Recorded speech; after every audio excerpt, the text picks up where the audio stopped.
Well, the project I presented here is, it was basically a trial. Not really a trial, it was kind of in earnest, but both the agency, us, and our client knew that it was kind of an experiment where we would try out what worked and what didn't.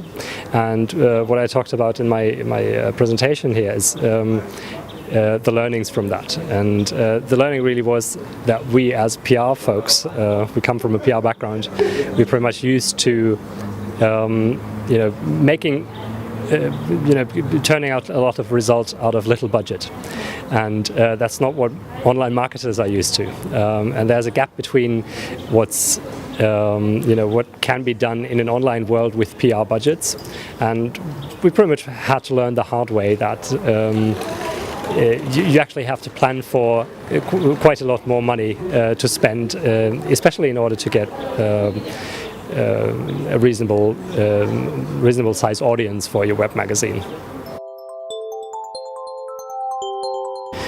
Well, the main challenge was, I think, in the end, matching the expectations of the client with what was achievable with the resources we had.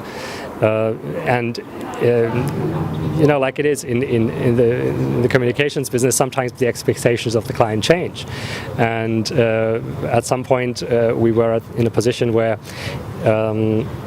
we had this web magazine in itself, and from the content side of things, it worked really nicely and did what it should.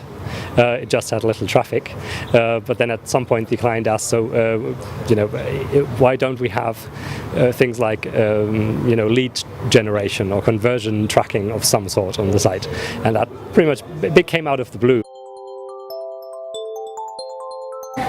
Well, one key tip would be to really ask the right questions at the beginning of the project. What does the client expect from it? What do they want to get? What do they want to get out of a content-driven online project?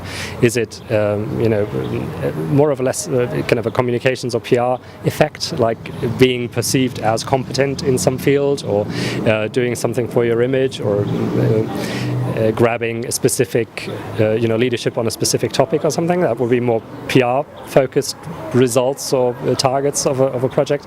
Or do they want to generate new leads? Do they want to acquire new clients? Do they actually want to sell directly or almost directly through that online presence?